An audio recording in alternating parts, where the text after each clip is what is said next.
wabarakatuh.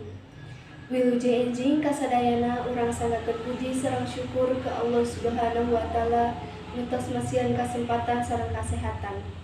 Nu mana urang tiasa patepang rarai di acara ieu.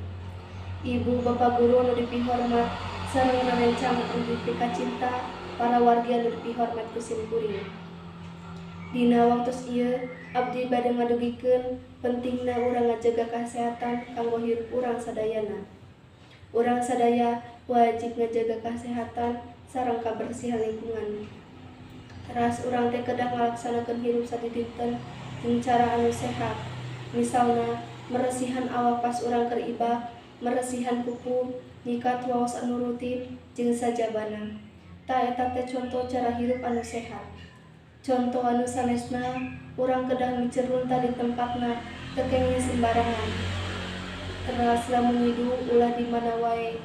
Batuk atawa bersin ge kudu nutupan bahan amben teu nularkeun virus ka batur.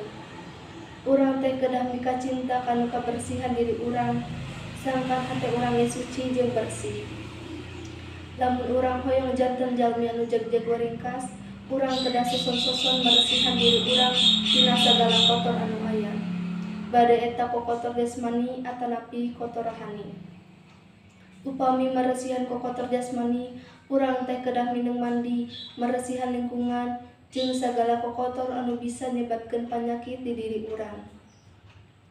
Teras lamun meresihan kokotor rohani, carana nyaeta urang kedah ningkatkeun keimanan urang jeung ibadah urang ka Gusti Allah. Ngan anu kudu diinget teh, sehat lain seukur bersih hungkul, tapi urang kedah ngagerakeun jasmani urang nu matak ngajeg-jegkeun diri urang. Misalna, urang rajin olahraga. Hadirin sadayana, cekap sakitu biantara tentang kesehatan ieu. Hapunten bisi aya cariyosan anu teu marena. Hatur nuhun kana perhatosanana. Wassalamualaikum warahmatullahi wabarakatuh.